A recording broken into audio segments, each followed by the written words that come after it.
Hey guys, welcome back to another Destiny 2 video. Today's video is the first Prismatic build on Hunter after Final Shape. This build originally was a 1 million damage melee build, and I was having a lot of fun with it just because it dealt so much damage. But the one issue I noticed where it really lagged behind was in boss damage and boss DPS. And so this would mow through an entire encounter or activity, but when it came to actually damaging the boss at the very end, it began to fall behind. So what I ended up doing was taking away some of the more unnecessary melee damage amplifications with the previous build and focusing on more raw DPS and universal solutions to those enemies. And in doing so, I believe I've created the strongest Hunter build I've ever showcased on my channel. Not only does it have an incredibly hard-hitting infinite melee chain, but also has multiple high-burst DPS solutions to basically delete anything else that the melee build can't handle and deal some incredible boss DPS. There's also a bunch of other effects going on with the build, so let's get right into the subclass. Onto Prismatic. For your super, we're going with Golden Gun Marksman. The main reason behind this is to benefit from Celestial Nighthawk, which also benefits our Still Hunt Exotic Sniper Rifle, creating two insanely high burst DPS options. Because we also have Golden Gun Marksman, we'll very easily have Restoration active all the time on this build, adding in a secondary healing source on top of the intrinsic healing that I'll go over in a second. For your abilities, go with Gambler's Dodge just to gain back your melee ability anytime you dodge near enemies. Combining this with our melee ability of Combination Blow is what allows us to have an infinite high damage melee chain. Speaking of which, Combination Blow is of course our melee ability. A quick summary of Combination Blow: it's essentially a stacking melee damage bonus that increases every time you get kills with a power melee ability. And every time you get a kill with it, not only does it heal you a little bit, but it also regens your class ability. And then of course, by using Gambler's Dodge, you use your class ability to get back your melee charge, and this just repeats over and over again. For your grenade, it's honestly up to you for which one you want to use. I personally want to go with Magnetic Grenade just because with this build, this will act as a free 15% debuff for us. Onto the aspects, the first one is Stylish Executioner. In short, anytime you defeat a elemental debuffed enemy, it gives you invisibility. And while you're invisible, your next melee attack will actually weaken a target, applying a 15% debuff onto them. And then of course, while you're invisible, not only is your melee going to weaken a target, but it also has its own intrinsic damage bonus, meaning that it works perfectly with other damage stacking sources for your melee, like Combination Blow. The other aspect is Winter Shroud, and this one's very simple. When you dodge, you release a slowing effect that will slow nearby enemies, and after getting hit by this ability twice, enemies will become frozen. The big reason we're taking advantage of this is to apply that elemental debuff that will actually proc Stylish Executioner, and when an enemy is frozen, they'll actually take much more melee damage, meaning that this is another melee damage source that we can stack on top of Stylish's while we're invisible, and stack that on top of Combination Blow, resulting in a very high powered damage melee that simply results from our abilities. There's no ammo consumption or bar needed. You just simply use the melee loop and it will naturally get stronger as you use it. Onto the fragments then. The first one is going to be Facet of Dawn. This just simply allows you to get Radiant anytime you deal damage with a powered melee ability. Now, while we can get Radiant from the artifact this season, I'm mainly using this for boss DPS scenarios where we might not have enemies to kill or orbs to pick up. It's just a nice way to actually proc Radiant, because not only is it benefiting our Golden Gun's damage, but it's also benefiting our Still Hunt damage for burst DPS.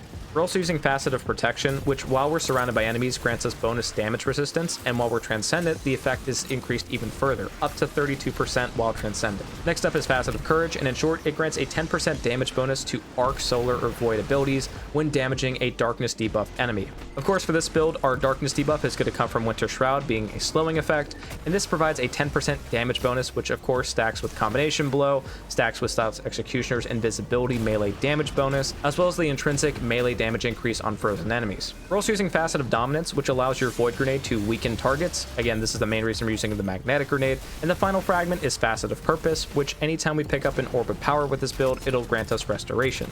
Next up is the Seasonal Artifact, and I'm briefly going to go over the mods that are really relevant for this build. So just keep in mind, if you're using different weapons than I'm using, or if you're using a slightly altered version of this playstyle, you might want to adjust this to better fit the activity you're going into and to better support any possible weapons you're using. The first one is Void Hegemony. In short, whenever we defeat a weakened target, it'll grant us a small Void Overshield. This isn't something we can constantly take advantage of, and it's mainly just there as an additional benefit if we do proc it. The main reason I say that is because if we one-shot an enemy with our melee, even though it would technically apply that weakened debuff to them, the debuff is only applied if the enemy actually lives. So in a scenario where we have to multi-hit an enemy with our melee, this will then proc, or if we kill an enemy that we debuff with our Void Grenade, this would then proc. So while we're not taking advantage of it constantly with this build, it is something that in the scenarios where we can actually get that Void Overshield, we have additional benefits that I do want to take advantage of. Next up is Radiant Orbs, and again, the main reason I'm using this is to ensure we always have Radiant active with this build.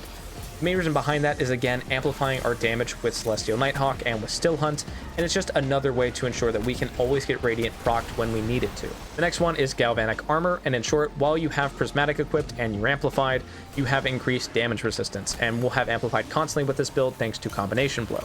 And again, this damage resist does stack with our intrinsic fragment damage resist and any resist mods and our tier 10 resilience. Onto the last column, the two mods I'm using are Shield Crush and Transference, but you might want to use Expanding Abyss depending upon what weapons you use with this build. For our build, Shield Crush is going to increase our grenade damage and regen rate while we're amplified or radiant, which again is constantly with this build, and while only occasionally proccing, anytime we have that Void Overshield, it allows our melee to deal 25% more damage. I'm combining this with Transference, which while we're Transcendent, it gets us an increase to our grenade and melee damage, again improving the overall quality of life of this build and how strong everything hits. The other mod I mentioned at the start that you might want to use is Expanding Abyss, and this is especially true if you're using something like a Void Heavy, say pairing Still Hunt with Etch Transit, for example. The main reason for this is that any weakened targets that have Void damage dealt to them, the damage of that Void weapon is actually increased dramatically. For a 15% debuff, it's actually brought closer to 25%, and anything with a 30% debuff, for example from Tether or Tractor Cannon, it's actually going to be closer to a 35% debuff for that Void weapon.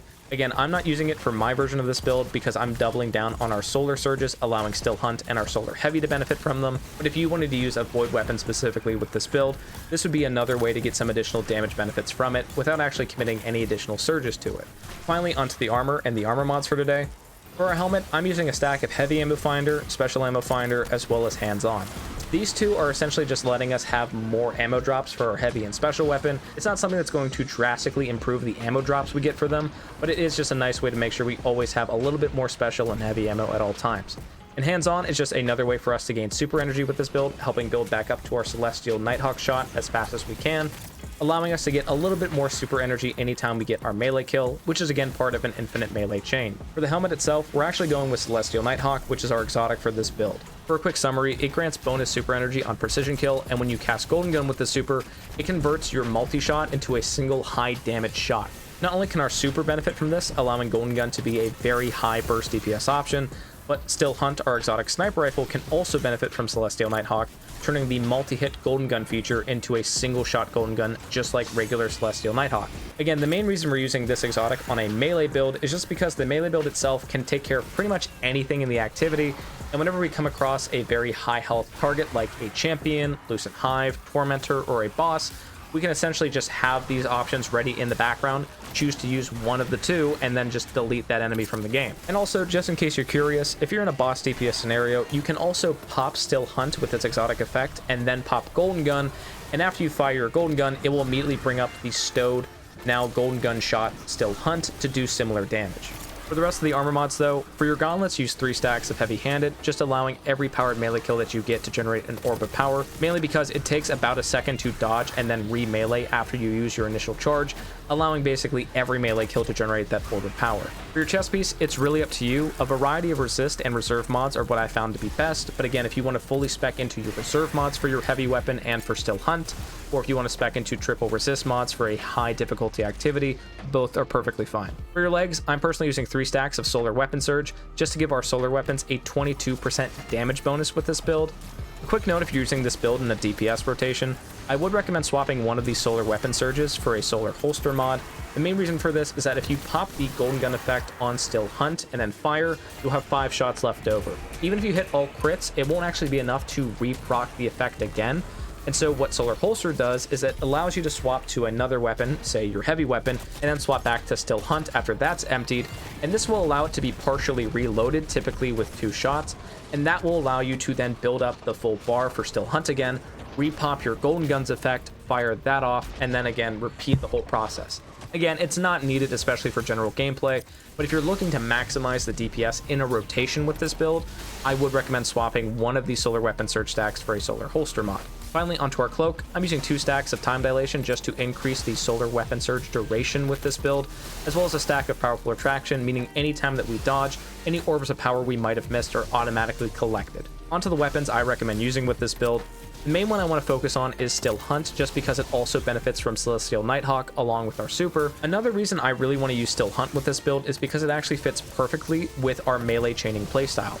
To fill up the bar to actually get Cade's Retribution, which is the Golden Gun-esque shot that this weapon can fire, you have to land precision hits, or you can pick up Orbs of Power. And even while this weapon is stowed, picking up those Orbs of Power will slowly fill up that bar.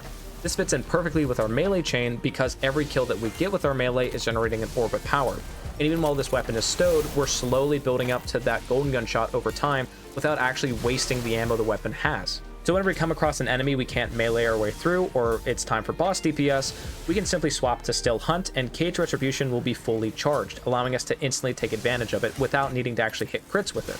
I also want to point out that the weapon currently doesn't have a catalyst, meaning that it can be even stronger with this build depending upon what additional perks are added. As far as other weapons I recommend using with the build, pretty much any solar heavy weapon works fantastic. I have a Marcelon C here that I like using, but if you want to use something like Apex Predator, Cataclysmic, even an LMG like Unwavering Duty, all of these will work fine because they're being boosted by Radiance effect, they're being boosted by these solar weapon surges, and actually if you pop Prismatic's effect with Transcendence, it actually gets a 5% increase on top of all of that as well. Finally, for the kinetic slot then, pretty much anything that helps round out the build in your version of this playstyle works perfectly fine.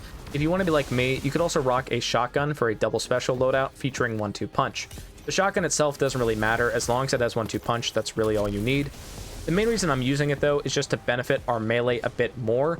We don't really need anything for general ad clear just because our intrinsic melee chain already handles that perfectly with this build, and we don't really need any kind of high damage special weapon with this build because Still Hunt with Celestial Nighthawk as well as our super with Celestial Nighthawk kind of take care of that for us. So if there's a weapon you wanted to use in like a DPS weapon rotation, say like an auto-loading Mountaintop, or if you have a primer you like using in PvE, that's totally fine. Or if you're like me and just want to rock 1-2 punch on a shotgun to help benefit the niche scenarios where we actually need to amplify our melee damage a bit further, you can do that. Just keep in mind that 1-2 punch doesn't actually stack with the frozen damage melee buff. So if an enemy is frozen, 1-2 punching another enemy to then punch into that frozen enemy won't actually amplify it any further. All in all guys, that's the build for today. Like I mentioned at the start of the video, this was originally a 1 million damage melee build for Hunter that I found just struggled way too much in boss damage scenarios. And in my opinion, if you can complete 99% of the activity, but then that one boss at the very end is what stops you consistently, it's a build that has a very big flaw in it. And what this build is essentially me fixing that flaw by still having these ridiculously high damage melee effects, but also having these high burst DPS options that are applicable to basically any enemy. Again, not only were we capable of dealing over 200,000 damage in a single melee with this build, but we also have incredible burst DPS options thanks to Celestial Nighthawk for both our super and Still Hunt. Combining this with high damage resistance and tons of healing sources allows us to be, in my opinion, one of the strongest builds, if not the strongest build I've ever made on Hunter. But anyways, let me know what you guys thought of the build down below. Dim link is in the description if you want to give it a try for yourself. As always, thank you guys so much for watching the video. I greatly appreciate your continued support. I'm currently working on a Warlock build, so stay tuned for that in the near future.